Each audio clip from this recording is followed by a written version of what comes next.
चलिए बेटा, आज हम करते हैं वर्कशीट नंबर 38। हमने यहाँ पर कुछ हाइट के बारे में, कुछ समकोण त्रिभुज के बारे में देखा। ठीक है, यहाँ देखिए, यहाँ पर भी एक आपको समकोण त्रिभुज दिया हुआ है ABC। यहाँ पर 90 डिग्री का एंगल कौन सा है? Angle B। तो आइए देखते हैं उसके रिलेटेड कुछ क्वेश्चंस। यहाँ पर angle B, the side opposite to angle B क्या होगा? यानी कि एंगल B के जो सम्मुख भुजा है उसे क्या कहते हैं? एंगल B की सम्मुख भुजा क्या है? ये क्या होती है? 90 डिग्री के सामने वाली साइड क्या होती है? H, यानी कि हाइपोटेन्यूज। क्या होती है? हाइपोटेन्यूज, जिसे हम हिंदी में कहते हैं कर्ण। The side adjacent to angle C, ये रहा एंगल C, इसके साथ जो जुड़ी हुई साइड है ये क्या कहलाती है? बेस, यानी कि आधार।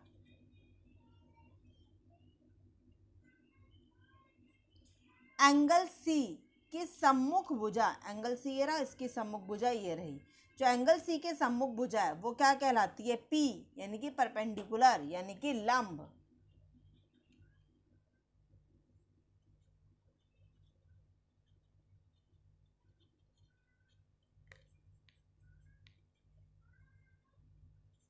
ठीक है बेटा, तो ये क्या है? ये एक समकोण त्रिभुज है, ये एक राइट एंगल ट्राइंगल है। अब हम कहें कि इसका यूज़ हमारे जीवन में होता है क्या? बिल्कुल होता है।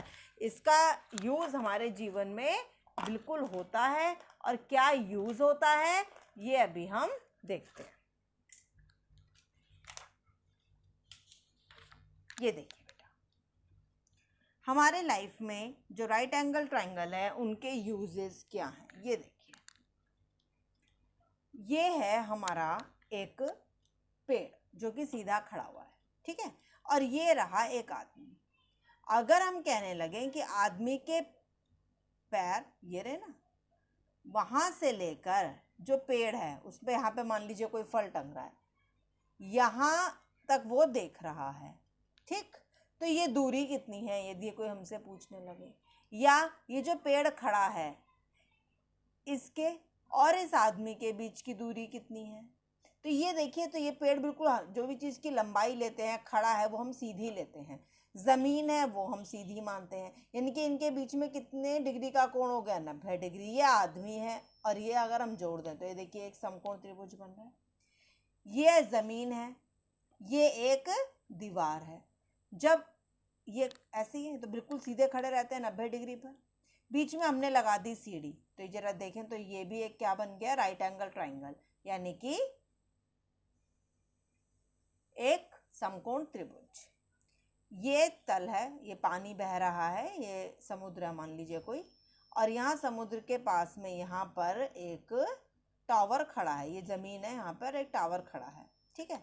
ये पानी में हमारा नाव है, जहाज है, और हम कहने लगे इस जहाज, ये जहाज पानी के ऊपर है, यहाँ ये ज़मीन आ गई मान लीजिए, तो ये खड़ा है बिल्कुल सीधा। जो भी टावर खड़ा होता है बिल्कुल सीधा खड़ा होता है टावर, और इनमें दूरी, ये जो है एंगल, ये कितना है? 90 डिग्री का। और हम कहने लगे इस जहाज से यहाँ मीनार के ऊपर वाले पॉइंट के बीच की दूरी निकालिए, तो वो आप किस चीज़ का इस्तेमाल करके निकालेंगे? समकोण त्रिभुज का। मान लीजिए यहाँ पानी है, पानी में दो जहाज तैर रहे हैं, और यहाँ पर ज़मीन है, और ज़मीन, इस ज़मीन के ऊपर मान लीजिए एक ये टावर खड़ा हुआ है, ठीक, ये एक है। और मैंने कह दिया ये जो टावर है, इसके इस वाले बिंदु से ये जो दो जहाज हैं इनकी दूरी ज्ञात करो, ठीक है, कि इन दोनों जहाज़ों के बीच की कितनी दूरी है।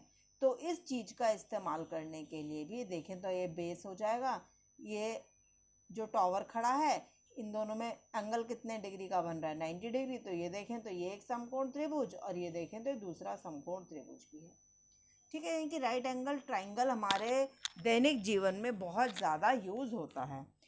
अब किस तरीके से यूज़ होता है उसको करने के लिए हम देखते हैं।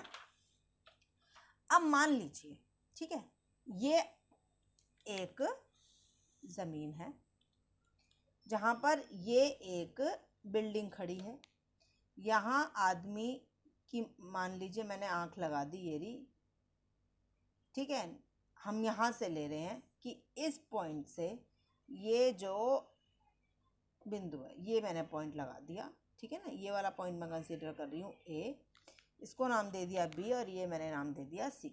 अब मैं कह रही हूँ इस बिंदु ए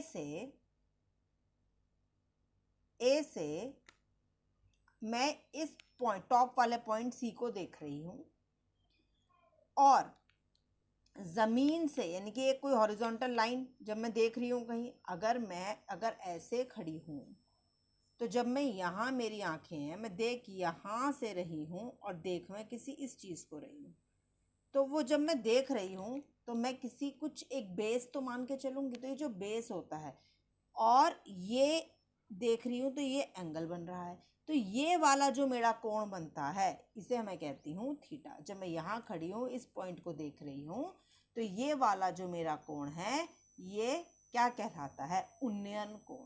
क्या कहलाता है, एंगल ऑफ एलिवेशन यानी कि उन्नयन कोण। जब कोई भी व्यक्ति ऊपर की ओर किसी वस्तु को देखता है तब दृष्टि रेखा, ये आपकी दृष्टि रेखा यानी कि लाइन ऑफ साइट, तथा क्षैतिज रेखा ये हॉरिजॉन्टल लाइन के मध्य जो कोण बनता है उसे हम उन्नयन कोण कहते हैं।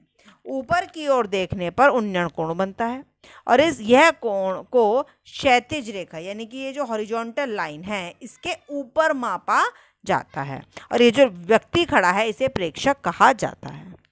अगर हम बात करें इंग्लिश में तो when a person look at an object, कोई भी ऑब्जेक्ट है उसके अपवर्ड डायरेक्शन में देख रहा है, जब भी हम ऊपर की तरफ देख रहे हैं, जब भी हम किसी चीज़ को देख रहे हैं, ये मान लीजिए हम देख रहे हैं और हम ऊपर की तरफ रहे हैं, ये कोई चीज़ है तो ये हम कोई बेस मान के चलते हैं, तो ये वाला जो एंगल है ये कहलाता है थीटा यानी कि एंगल ऑफ एलिवेशन। आइए समझते हैं इसे।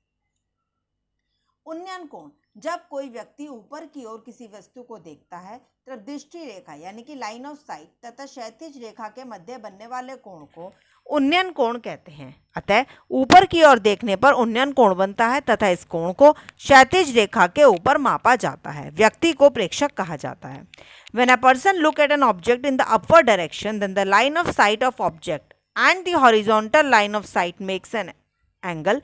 This angle is called the angle of elevation. So angle of elevation is formed when we look up and is measured above the horizontal line. आइए इसको एक फिगर से समझते हैं।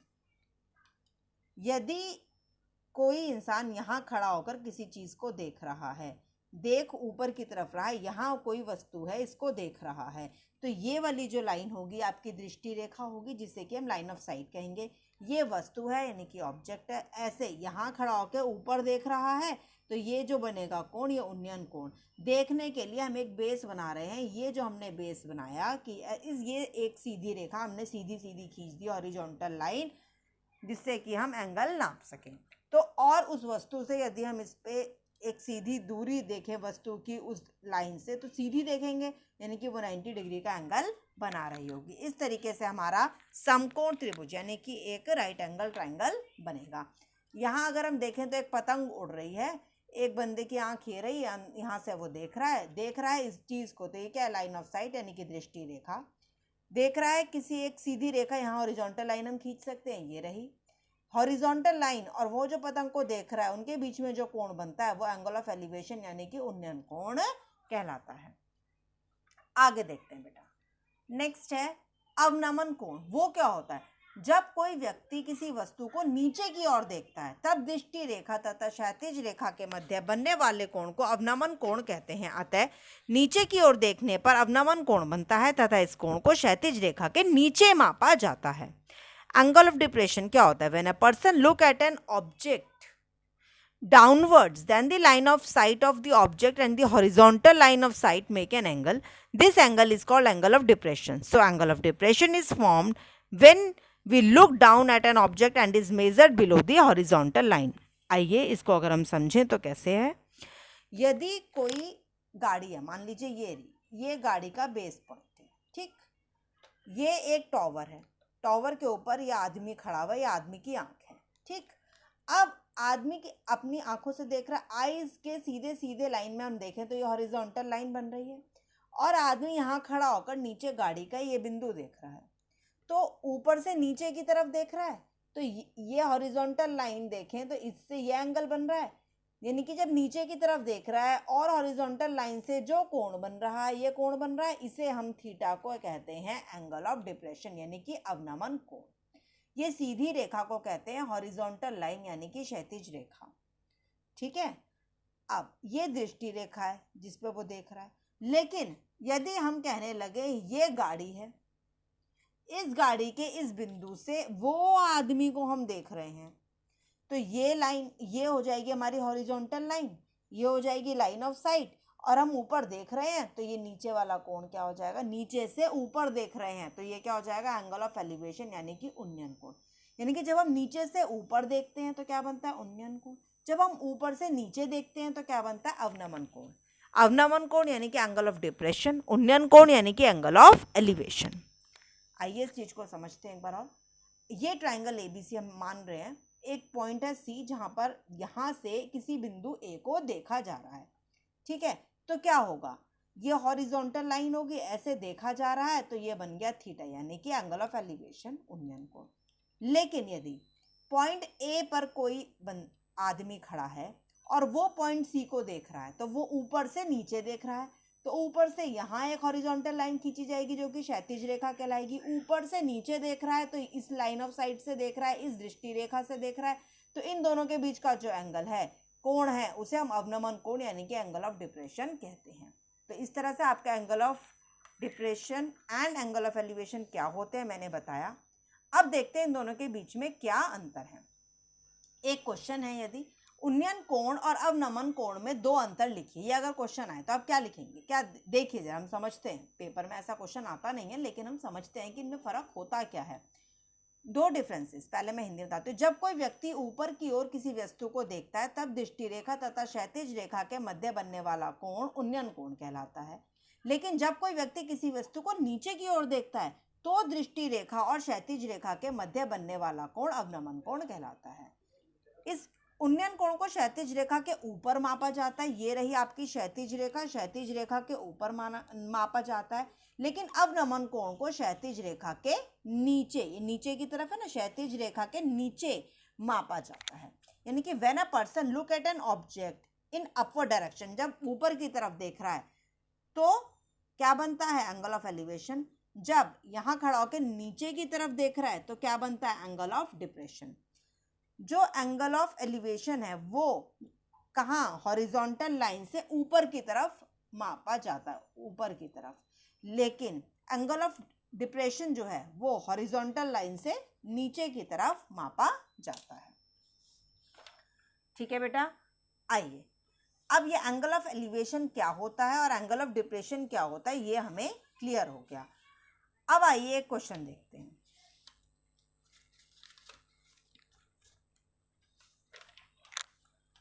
Name the angle found between the tower and the ship. Tower और ship के बीच का angle पूछ रहा है।